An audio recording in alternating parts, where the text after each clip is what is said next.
Drona coaching 2026 സ്വാഗതം. അപ്പോൾ ഈ ക്ലാസ്സിൽ നമ്മൾ പഠിക്കാൻ പോകുന്നത് ഫിസിക്സ് ആണ്. അതിൽ ശബ്ദം എന്ന് പറയുന്ന ഭാഗത്തെ പ്രധാനപ്പെട്ട പോയിന്റുകളാണ് പഠിക്കുന്നത്. ശബ്ദത്തെക്കുറിച്ചുള്ള പഠനത്തെ അക്വാസ്റ്റിക്സ് എന്നാണ് അറിയപ്പെടുന്നത്. ശ്രവണബോധം ഉളവാക്കുന്ന ഊർജ രൂപമാണ് ശബ്ദം. അപ്പോൾ ശ്രവണബോധം ഉളവാക്കുന്ന ഊർജ രൂപമാണ് ശബ്ദം. ശബ്ദത്തിന് സഞ്ചരിക്കുന്നതിന് ഒരു മാധ്യമം ആവശ്യമാണ്.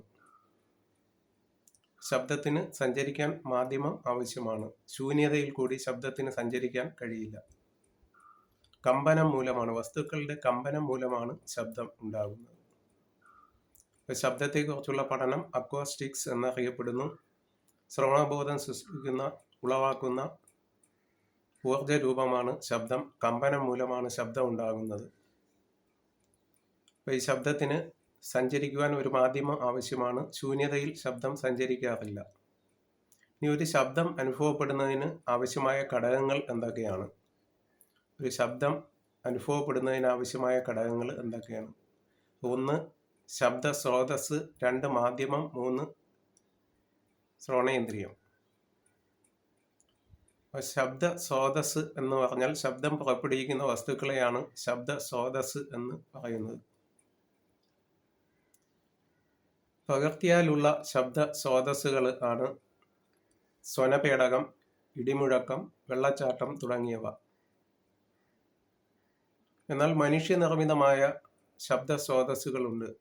ശബ്ദം പുറപ്പെടുവിക്കുക എന്ന ലക്ഷ്യത്തോടു കൂടി മനുഷ്യൻ നിർമ്മിക്കുന്ന വസ്തുക്കൾ. ചെണ്ട, ഓടക്കുഴൽ, വയലിൻ തുടങ്ങിയവ ഇതിന് ഉദാഹരണങ്ങൾ ആണ്. ഇനി ചന്ദ്രനിൽ ശബ്ദം കേൾക്കാറില്ല. കാരണം ചന്ദ്രനിൽ വായു ഇല്ല. അപ്പം ചന്ദ്രനിൽ വായു ഇല്ലാത്തത് കൊണ്ട് അവിടെ ശബ്ദം കേൾക്കാൻ കഴിയില്ല. ഈ ശൂന്യാകാശ സഞ്ചാരികൾ പരസ്പരം സംസാരിക്കുന്നതിന് റേഡിയോ മാധ്യമങ്ങളാണ് ഉപയോഗിക്കുന്നത്. കാരണം ശൂന്യതയിൽ ശബ്ദത്തിന് സഞ്ചരിക്കുവാൻ കഴിയില്ല. അപ്പം ശബ്ദ സ്രോതസ്സുകൾ 2 തരമുണ്ട്. മനുഷ്യനിർമ്മിതവും പകർത്തിയാലുള്ളതും. മനുഷ്യനിർമ്മിതമായത് ആണ് ചെണ്ട, ഓടക്കുഴൽ, വയലിൻ തുടങ്ങിയവ മനുഷ്യനിർമ്മിതമായ ശബ്ദ സ്രോതസ്സുകൾ ആണ്. പകർത്തിയാലുള്ള ശബ്ദ സ്രോതസ്സുകളാണ് സ്വനപേടകം, അതുപോലെ വെള്ളച്ചാട്ടം, ഇടിമുഴക്കം മുതലായവ പകർത്തിയാലുള്ള ശബ്ദ സ്രോതസ്സുകൾ ആണ്. ഇപ്പോൾ ശൂന്യതയിൽ ശബ്ദം സഞ്ചരിക്കാറില്ല. അതുകൊണ്ട് ശൂന്യാകാശത്ത് സഞ്ചാരികൾ റേഡിയോ സംവിധാനമാണ് പരസ്പരം സംസാരിക്കുന്നതിന് ഉപയോഗിക്കുന്നത്. ഇനി പറയാനുള്ളത്, മനുഷ്യന് ഉള്ള ശ്രവണ പരിധി എത്രയാണെന്ന് മനസ്സിലാക്കണം. മനുഷ്യൻ്റെ ശ്രവണ പരിധി എന്ന് പറയുന്നത് 20 ഹെർട്സ് മുതൽ 20,000 ഹെർട്സ് വരെ ആണ്. മനുഷ്യൻ്റെ ശ്രവണ പരിധി 20 ഹെർട്സ് മുതൽ 20,000 ഹെർട്സ് വരെ ആണ്. 20 ഹെർട്സിന് താഴെയുള്ള ശബ്ദങ്ങളെ, ആവൃത്തിയിലുള്ള ശബ്ദതരംഗങ്ങളെ ഇൻഫ്രാസോണിക് എന്നാണ് അറിയപ്പെടുന്നത്. എന്നാൽ 20,000 ഹെർട്സിന് മുകളിലുള്ള ആവൃത്തിയുള്ള ശബ്ദ തരംഗങ്ങളെ അൾട്രാസൗണ്ട് എന്നാണ് അറിയപ്പെടുന്നത്. അൾട്രാസോണിക് സൗണ്ട് എന്നാണ് അറിയപ്പെടുന്നത്. ഇത് അനുദൈർഘ്യ തരംഗങ്ങളാണ്. ശബ്ദങ്ങൾ അനുദൈർഘ്യ തരംഗങ്ങൾ ആണ്. ഇനി ഇൻഫ്രാസോണിക് സൗണ്ട് തരംഗങ്ങൾ പുറപ്പെടുവിക്കുന്നത് അഗ്നിപർവ്വത സ്ഫോടനം, ഭൂകമ്പം മുതലായവയാണ്. അൾട്രാസോണിക് സൗണ്ട് പുറപ്പെടുവിക്കുന്നത് വവ്വാല്, ഡോൾഫിൻ തുടങ്ങിയ ജീവികൾ ആണ്. ശബ്ദത്തിന് വായുവിലൂടെയുള്ള വേഗത എന്ന് പറയുന്നത് 1 സെക്കൻഡിൽ 340 മീറ്റർ ആണ്. സാന്ദ്രത കൂടിയ പ്രതലങ്ങളിലൂടെ, മാധ്യമങ്ങളിലൂടെ ശബ്ദം വേഗത്തിൽ സഞ്ചരിക്കുന്നു. അതുപോലെ ശബ്ദത്തിൻ്റെ തീവ്രത അളക്കുന്ന യൂണിറ്റ് ഡെസിബൽ ആണ്. ശബ്ദത്തിൻ്റെ തീവ്രത അളക്കുന്ന യൂണിറ്റ് ഏതാണ്? ഡെസിബൽ ആണ്. ഉപകരണത്തിൻ്റെ പേര് ഓസിലോസ്കോപ്പ് എന്നാണ്. ശബ്ദത്തിൻ്റെ തീവ്രത അളക്കുന്ന ഉപകരണത്തിൻ്റെ പേര് ഓസിലോസ്കോപ്പ് എന്നാണ്.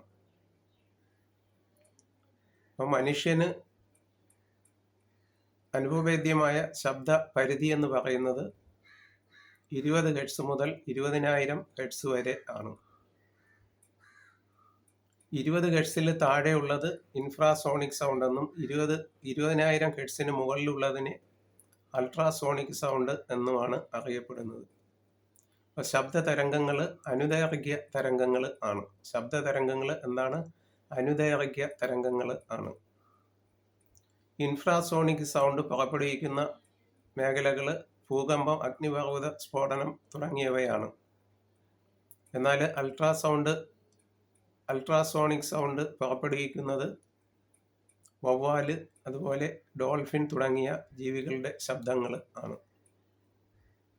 അതിൽ നിന്നാണ് ഈ ശബ്ദം അൾട്രാ സൗണ്ട് പുറപ്പെടുവിക്കുന്നത്. ഇനി ശബ്ദത്തിന് വായുവിലൂടെയുള്ള വേഗത സെക്കൻഡിൽ 340 മീറ്റർ ആണ്. സാന്ദ്രത കൂടിയ മാധ്യമത്തിലൂടെ ശബ്ദം വേഗത്തിൽ സഞ്ചരിക്കുന്നു. ശബ്ദത്തിൻ്റെ തീവ്രത അളക്കുന്ന യൂണിറ്റ് ഡെസിബലും ശബ്ദത്തിൻ്റെ തീവ്രത അളക്കുന്ന ഉപകരണം ഓസിലോസ്കോപ്പും ആണ്. അപ്പോൾ ഇത്രയാണ് ശബ്ദത്തെക്കുറിച്ച് പ്രാഥമികമായി നമുക്ക് അറിയേണ്ട പോയിന്റുകൾ എന്ന് പറയുന്നത്. PSC പരീക്ഷകളിൽ സാധാരണ ചോദിക്കുന്ന പോയിന്റുകളാണ് ഇതിൽ പ്രതിപാദിച്ചിരിക്കുന്നത്. അപ്പോൾ ഈ വീഡിയോ ആദ്യമായി കാണുന്നവർ ഷെയർ ചെയ്യുകയും ലൈക്ക് ചെയ്യുകയും സബ്സ്ക്രൈബ് ചെയ്യുകയും ചെയ്യണമെന്ന് അഭ്യർത്ഥിക്കുന്നു.